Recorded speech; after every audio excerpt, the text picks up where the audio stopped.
Welcome to my YouTube channel, Extrinsic Coaching. નમસ્કાર વિદ્યાર્થી મિત્રો, સ્વાગત છે તમારું એક્સ્ટ્રિન્સિક કોચિંગ યુટ્યુબ ચેનલમાં. મારા વર્ષોના ટેલિકોમ્યુનિકેશન અને નેટવર્કિંગના અનુભવ પરથી એક વાત તમને ચોક્કસ કહીશ, ટેકનિકલ પરીક્ષાઓ માત્ર ગોખણપટ્ટીથી પાસ નથી થતી. તેના માટે એકદમ સચોટ કોન્સેપ્ચ્યુઅલ અને લેટેસ્ટ સ્ટડી મટીરિયલ જોઈએ મિત્રો, અને એ જ અપડેટેડ સ્ટડી મટીરિયલ લઈને હું તમારી સામે આજે આવ્યો છું મિત્રો. આપણે ઘણું બધું અપડેટ જે છે એ લાસ્ટ મેં તમને જે વિડીયો મૂક્યો હતો એના કરતાં સ્ટડી મટીરિયલમાં આપ્યું છે. હજી ઘણું બધું અપડેટ આપવાનું પણ છે. તમને સતત ડિમાન્ડ અને મહિનાઓની મહેનત પછી આજે મને લોન્ચ કરતાં ખૂબ જ આનંદ થાય છે. આપણું updated ICT officer study material જે છે એના વિશે હું આજે આ વિડીયોમાં વાત કરવાનો છું. તમારે જે મટીરિયલ જોઈતું હોય મિત્રો, તો આવડી આ વેબસાઇટ ઉપરથી તમારે જો PC ઉપરથી કોર્સ જોઈતો હોય તો બાય કોર્સ PC લખેલું છે એના પર ક્લિક કરવાનું છે, એટલે આવડી આ વેબસાઇટ જે છે ઓપન થઈ જશે. અહીંયા લોગિન કરી લેવાનું છે મિત્રો. મેં ઓલરેડી લોગિન કરેલું છે એટલે મારું ડાયરેક્ટ ઓપન થઈ જશે. તમારું ઓર્ગેનાઇઝેશન કોડ આવશે, એમાં તમારો OTP ને નાખશો એટલે લોગિન થઈ જશે. એમાં અહીંયા આગળ તમે જોઈ શકો છો મિત્રો કે અહીંયા આગળ જેટલા પણ કોર્સ છે બધા કોર્સ અવેલેબલ છે, અને કેટલા બધા લોકો પસંદ કરે છે બધા કોર્સને એ પણ તમે જોઈ શકો છો. અહીંયા આગળ ICT ઓફિસર સ્ટડી મટીરિયલ કરીને કોર્સ છે, એમાં તમને જેટલો પણ કન્ટેન્ટ છે એ બધો કન્ટેન્ટ જે છે એ બધું તમને દેખાઈ જશે મિત્રો. કેટલો કન્ટેન્ટ છે, શું છે, આ પણ ઓલરેડી જો કેટલા બધા લોકોએ ઓલરેડી લાઇક કરી દીધું છે મિત્રો. એઝ એ સ્ટુડન્ટ મેં આ લોગિન કરેલું છે. અહીંયા આગળ કન્ટેન્ટ જે છે એ કન્ટેન્ટમાં તમે જશો એટલે તમને આઈડિયા જશે કન્ટેન્ટ કેટલો છે, અને જે નવો અપડેટ કર્યો છે કન્ટેન્ટ એની મારે આજે વિડીયોમાં વાત કરવી છે મિત્રો. જો અહીંયા આગળ નોન ટેકનિકલની સૌથી પહેલાં તો નોન ટેકનિકલની પરીક્ષા છે આવતા મહિને, એટલે આપણે સૌથી પહેલાં નોન ટેકનિકલ ઉપર ફોકસ કરીશું. તો એમાં જો અહીંયા છે એપ્ટિટ્યૂડ અને રિઝનિંગ. એપ્ટિટ્યૂડ રિઝનિંગમાં મેં તમને જે છે એપ્ટિટ્યૂડ રિઝનિંગની મારી હેન્ડરિટન નોટ અને આખું યુટ્યુબ ઉપર જે છે ભણાવેલું પ્લેલિસ્ટ છે. તમે આટલું કરશો તો એ ઇનફ છે એપ્ટિટ્યૂડ રિઝનિંગ માટે. અને quantity aptitude by RS Agarwal book પણ મેં મૂકેલી છે, એ પણ તમે કરી શકો છો મિત્રો. ઇકોનોમી માટે મેં તમને GSRTCનું બધું અને બાકી જે છે આખી જે છે એક PDF જે મારી બનાવેલી નોટ છે એ તમને આપેલી છે મિત્રો મેરેથોનમાંથી. અને અહીંયા આગળ MCQ જે છે એ MCQ પણ મૂકેલા છે મિત્રો. 500 MCQ આપ્યા છે. 500 MCQ કેવા છે સાહેબ? તો એના માટે સેમ્પલ માટે જે છે 500 MCQનું મેં એક ફ્રી સેમ્પલ પણ મૂકેલું છે, તમે એના ઉપર ક્લિક કરીને જોઈ શકશો મિત્રો. અહીંયા આગળ જો ભારતીય વ્યવસ્થા, ઇન્ડિયન ઇકોનોમી છે તો એના PYQ MCQ છે. એના અહીંયા આગળ મેં તમને સેમ્પલને PDF જે છે એ સેમ્પલ PDFમાં આવી રીતે કેટલા બધા MCQ આપેલા છે મિત્રો. તમે કોઈ પણ એક MCQનું એક્ઝામ્પલ લઈ લો. ફોર એક્ઝામ્પલ અહીંયા આગળ ક્વેશ્ચન પૂછેલો છે SDRનો, બરાબર છે. તો એ કઈ આંતરરાષ્ટ્રીય નાણાકીય સંસ્થા બહાર પાડવામાં આવે છે? તો અહીંયા IMF દ્વારા બહાર પાડવામાં આવે છે. તો સાચો જવાબ ફક્ત નહીં, સાચા જવાબ શું કામ વિગતવાર સમજણ આપેલું છે. SDR શું છે, SDRનું મૂલ્ય, એના સંબંધિત PYQ ક્યાં ક્યાં પૂછાતા હોય છે, આ કઈ પરીક્ષામાં પૂછાણો છે, GPSC 2017-2020માં પૂછાયેલો છે. ભારતીય અર્થવ્યવસ્થા એટલે ઇકોનોમીનો ક્વેશ્ચન છે, એનું મહત્વનું તથ્ય શું છે. આવી રીતે બધા જ સવાલોમાં, દરેક સવાલોમાં ડિટેલ આપેલું છે મિત્રો. તમે આ 500 MCQ પણ કરી નાખશો. બધા GPSCના રિપીટેડ PYQ છે. છેલ્લા મેં 10 વર્ષના PYQ લીધેલા છે મિત્રો. તો આ બધો ડેટા તમે આપીને જે છે ક્વેશ્ચન બનાવેલા છે. તો આટલા તમે PYQ કરી નાખશો તો તમારું જે નોન ટેકનિકલ છે એકદમ ક્લિયર થઈ જશે મિત્રો. અહીંયા જો બધા PYQમાં 50-50 ક્વેશ્ચનના અંતે, અમુક સબ્જેક્ટમાં 25-25 ક્વેશ્ચનના અંતે માસ્ટર રિવિઝન નોટ્સ પણ આપેલી છે. એવી જ રીતે જનરલ સાયન્સના અતિ મહત્વના પ્રશ્નો જે છે મિત્રો અહીંયા આગળ આપેલા છે. તમે જોઈ શકો છો જનરલ સાયન્સમાં હું તમને ટોટલ વાત કરું તો અહીંયા આગળ તમને સેમ્પલ આપેલું છે ફક્ત થોડા ક્વેશ્ચનનું. એવી જ રીતે જે બાકી બધામાં આપેલા છે એ જ પદ્ધતિથી મિત્રો અહીંયા બનાવેલા છે મહત્વના રિવિઝન નોટ સાથે. અહીંયા આગળ તમને વાત કરું તો વિજ્ઞાન અને ટેકનોલોજી જે છે એના પણ ક્વેશ્ચન મિત્રો આવરી લીધા છે.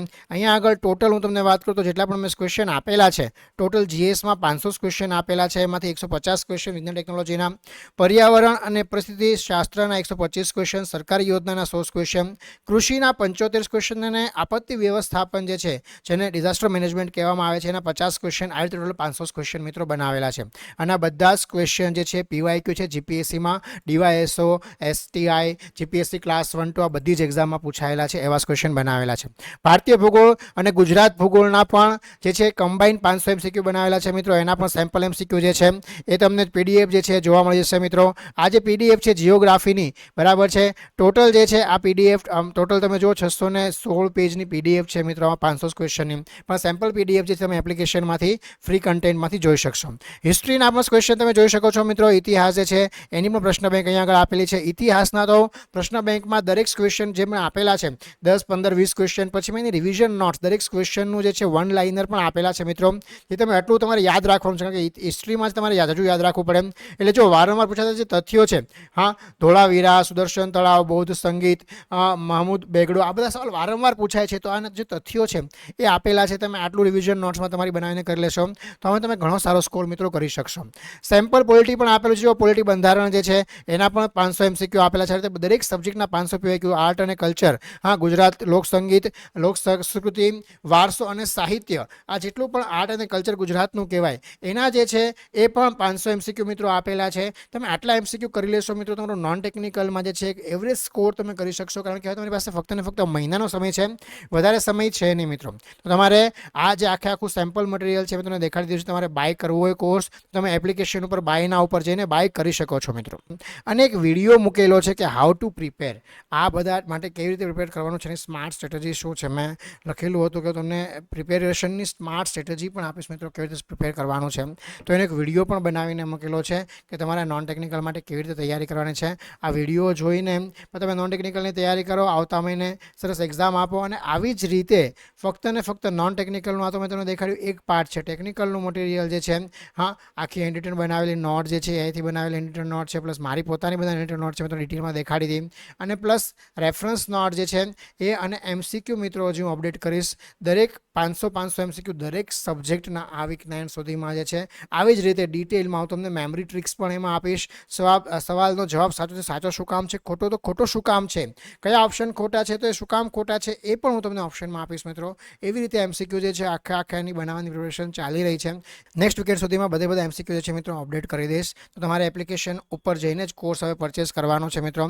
એપ્લિકેશન ઉપર જવાનું છે, તમારે કોઈ પણ એક મોબાઈલ નંબરથી લોગિન કરવાનું છે અને લોગિન કરીને એમાંથી તમારે કોર્સ જે છે એ બાયનામાંથી પરચેસ કરી લેવાનો છે મિત્રો. મેં પોતે જે તૈયારી કરેલી છે એક્ઝામ માટે અને ખૂબ જ સારી સફળતા મેળવેલી છે એક્ઝામમાં, એના કરતાં હાયર ઓફિસરની એક્ઝામમાં પણ એ જ બધું મટીરિયલ જે છે, એ જ બધી નોટ્સ છે અને એ જ સ્ટ્રેટેજી છે જે હું તમને આ કોર્સમાં મિત્રો આપી રહ્યો છું. તો તમે એવી રીતે તૈયારી કરશો, તમને એક્ઝામ પાસ કરતાં કોઈ નહીં રોકી શકે મિત્રો. તમારે મટીરિયલ બાય કરવું હોય તો ફટાફટ એક્સટ્રિન્સિક કોચિંગ એપ્લિકેશન ડાઉનલોડ કરો. એક અગત્યની વાત મિત્રો હું તમને કરી દઉં કે એપ્લિકેશન જે છે ઓનલી વન ડિવાઇસ ઉપર અવેલેબલ છે, મતલબ મલ્ટિપલ ડિવાઇસ ઉપર નહીં ચાલે. એકવાર તમે મોબાઈલમાંથી જો ડાઉનલોડ કરી લીધી અને મોબાઈલમાં તમે એપ્લિકેશન ઓપન કરી લીધી, મતલબ એક મોબાઈલ નંબર નાખીને પછી એનાય મોબાઈલ નંબરથી બીજે કોઈ પણ જગ્યાએ તમે એપ્લિકેશન ડાઉનલોડ પણ નહીં કરી શકો કે એને વેબમાં ઓપન પણ નહીં કરી શકો. એટલે આઈધર વેબ ઓર આઈધર મોબાઈલ કોઈ પણ એક જ જગ્યાએ તમે એક જ ડિવાઇસ એલાવ છે. એટ એ ટાઈમ પણ એવું પણ નથી કે એકમાંથી લોગ આઉટ કરશો અને બીજામાં તમે લોગિન કરી શકશો. એક જ ડિવાઇસમાં તમે એલાવ છે, એક જ ડિવાઇસમાં તમે લોગિન કરી શકશો. એનું મેક લોક થઈ જશે, પછી બીજી કોઈ પણ ડિવાઇસમાં તમે સેમ મોબાઈલ નંબરથી લોગિન નહીં કરી શકો મિત્રો. એટલે આ વાતનું ખાસ ધ્યાન રાખજો.